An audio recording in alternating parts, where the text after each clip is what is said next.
এইটা আবার কেমন মাছ? আমি তো জীবনে প্রথম দেখি নাই। এটা কি পাবদা মাছ নাকি?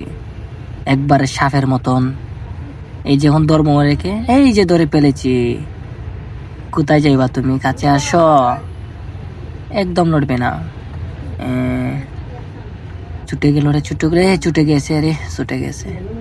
আবার ধরে ফেললাম। ঠিক আছে। এটা আবার কি? অজগর সাপ নাকি? মা গো মা, এটা আবার কি? কখনো দেখি না এরকম মাছ। দেখি এটাকে ধরে ফেলছে নাকি?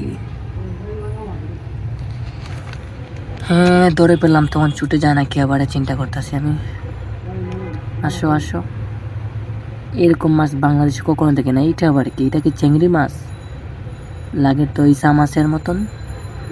একটু ধরি তো। ধরে ফেলেছে, ধরে ফেলেছে।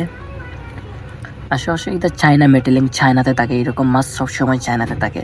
চায়নার নদীতে থাকে, একবারে আপনার থলে থাকে, পাথরে লুকে থাকে। এটা আবার কি? কাঁকড়া। কাঁকড়া তো আমার ফেভারিট জিনিস, খাইতে তো অনেক মজা লাগে।